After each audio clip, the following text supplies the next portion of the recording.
As I start speaking, I did have a speech ready when I came, thinking that members of the proposition would come up with lots of facts.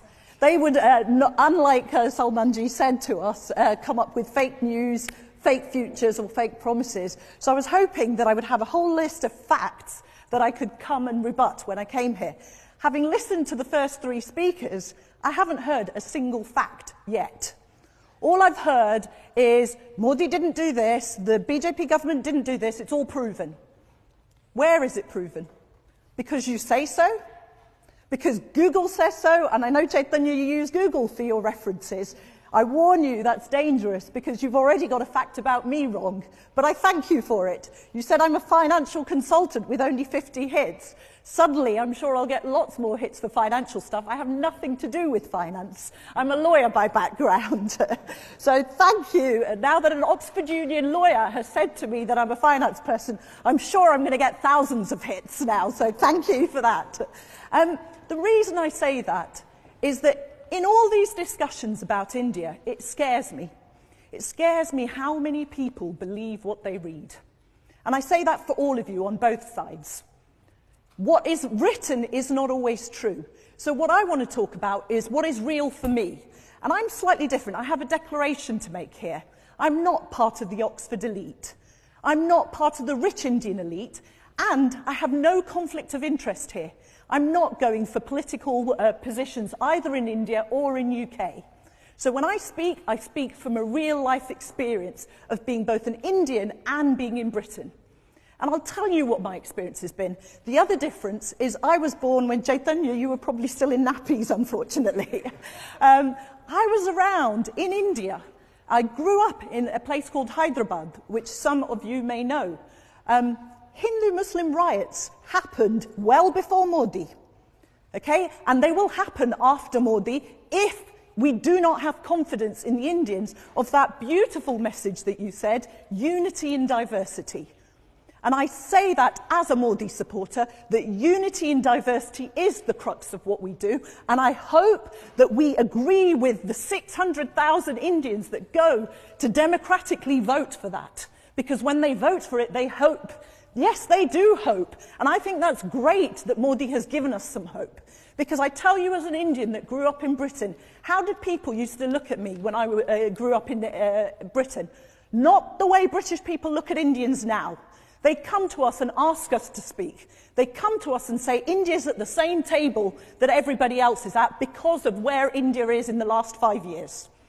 It has given Indians over the world, the Indian diaspora and Indians in India, a newfound confidence. And I like that hope and a newfound confidence in unity and diversity, not in the divisive politics that actually I've heard more from the proposition than I did from my colleagues. I applaud Nouri, who, despite her reservations, despite what she heard in some of the press about what he's about, has said, actually, you have to vote with the people of India.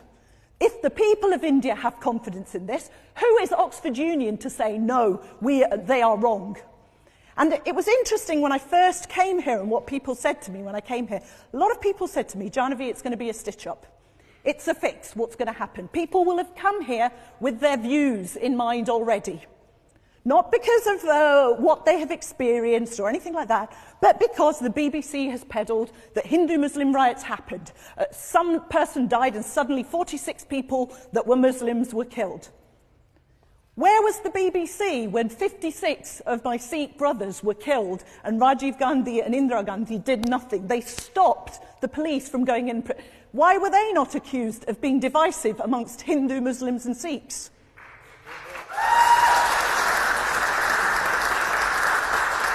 It is unfortunately a realism that there is division, and this is something we need to tackle with real truth, not with rhetoric. And please don't divide us by just making people out to be on one side or the other, because we're not.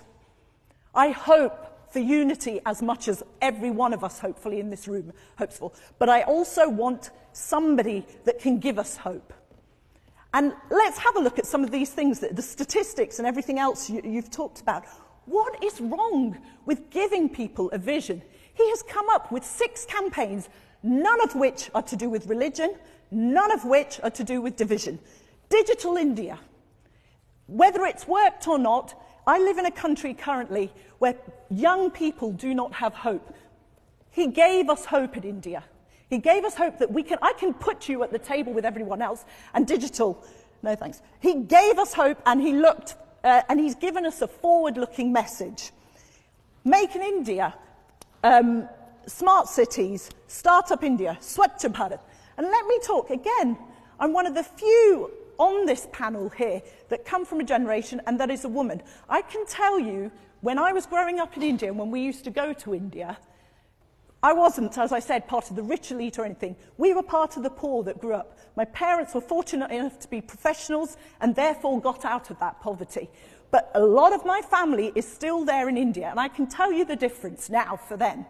They have toilets to go to. Across India. It may seem like a small thing here, but if you grew up in India, you will know what it meant. We used to have to travel nearly a mile away, and as a woman it was degrading. He has given us hope that that is not going to be there for women anymore. Now, if you want to deplore that, go ahead, because he hasn't built enough. What were you doing for the last 40 years when you were around before? Not one toilet. And here's the greatness of the current government. Modi said, "It is not me that did it. I applaud every government that came before me, every volunteer that came before me. It is a right of every Indian to have sanitation. I'm just doing my duty." So let's applaud people that come up with thoughts like that. Economy. Let's have a look at the economy then as well. Everybody's talked here and said, oh, he hasn't done what he promised on the economy. Well, in 2016 and 2017, UK-India Business Council recognised that India surpassed the US and China for the top place for foreign direct investment as a result of making India liberalised, as a result of the policies that were in the current government. Now, you may choose to say, oh, it was just India's destiny, they were in the right place at the right time. Again, why didn't it happen before when we had 40 years to do that? One of the other issues that was being talked about was jobs and the poor. I say it from my personal experience, as I said to you, not from the statistics that anybody is putting out there. I look at my own family. My mother had 4 sisters, my father had 3 brothers. And we were working class middle, and we are working class, middle class people here in UK too. What are the opportunities that are there for us now? All of them have ended up in jobs which weren't even available to people from there. You talked about linguistics and, what was it? North Indian Brahmins. Well, I'm none of those. I'm not a Hindi speaker, I'm not a North Indian Brahmin. Okay? And the opportunities that I and my family have got have been there because of the liberalisation, because of the movement and the hope in the last 5 years, I hasten to add, not before that. Finally, security and India-Pakistan. We live in a world, not just India-Pakistan, we live in a world where terrorism is truthfully there. We all need to tackle terrorism on a real debate, not with emotion. And for those of you that talk about the current war, remember what Modi did when he first came into government. His first invite was to the Pakistani government. That has never happened previously. No other Prime Minister did that. So where is that threat? After several encounters, after several attempts to do something, only then has the world come to what it has today. So yes, let's talk India, but let's talk India not from these perched and beautiful places in Oxford Union. Let's talk about it, talking to the real people in India who hope has been given to. Finally, I wanted to end on a nice little story that I heard because I compare everything that's going on in India to what's going on in Britain and globally, and that's a side that we should not forget, where India's position is in the globe. And I remember many people, when the Brexit vote happened and things were happening, people were talking about, there was a joke that was going around, that the whole world, all the world leaders are sitting at a poker table, trying to decide who's the most stupid. And they said, England's taken an early lead with the Brexit vote, but don't worry, the US has the trump card. I'd like to add to that. Finally, India and China also is at that table. We run a risk with China. They hide their cards, they have lots of things, and they play by their own rules. India, for years, had a Ghulam. Now we've got a Raja who has people's hearts at minds. So let's look at the Indian people when we do a vote today, not on personalities, not on divisive rhetoric. Let's do it on what the Indian people need and what the world needs, because the world needs someone that will give us hope and that will do things not for personal selfish gain, but for everybody, for the whole of society, and actually for unity in diversity. Namaste, Sat Sri Akal, and Walaikum Salam.